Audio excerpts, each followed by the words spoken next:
Such a great song. What's the song about? It's obviously a great story there. What's the song about?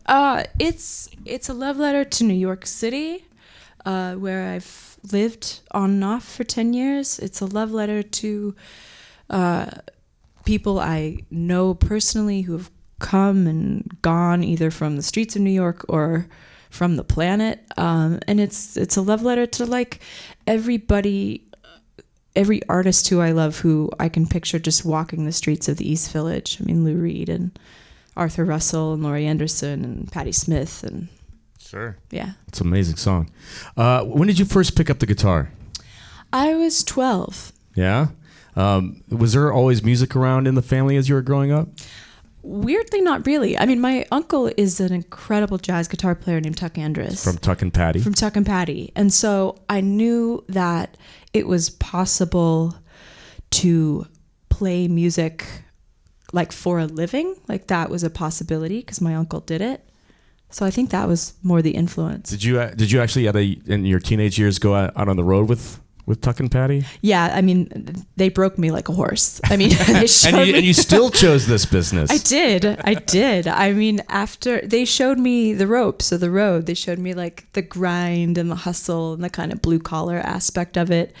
And I think it was like a make or break. They were like, if you can do this and you still like it and you still want to do it, then you've like earned this rite of passage. Right. And otherwise we're just scaring you off this completely. Right. So either scared straight or you're scared into it. Exactly.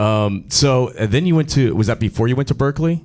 That was before I went to Berkeley. So then you went to the Berkeley School, College of Music, which is pretty prestigious, but you didn't finish it. Why not?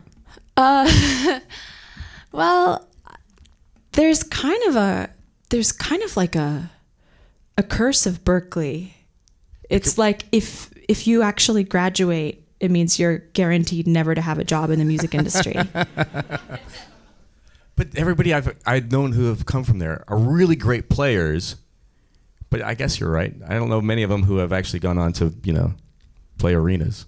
Yeah, I mean, I think you kind of have to go to music school detox. You should have like special.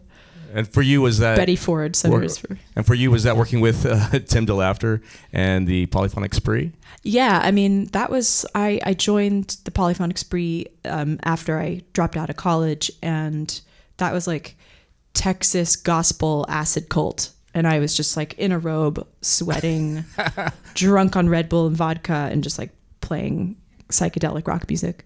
Pretty incredible group of people. I mean, how many people were in the band at that time? It feels like there must have been 2 buses full. When I toured with them, the first thing we did was go to Europe and play all the big festivals, and there were 30 people in the entourage, which means there were 2 buses with 15 people each. Wow. So some people did not get bunks. I was going to say, yeah. Yeah, I remember a very, like, the nicest guy, the viola player, like, just passed out on the floor of the Watch that guy while you go to the bathroom in the middle of the night. Nobody step on Rick. Yeah, he's sleeping there. Yeah. That's awesome.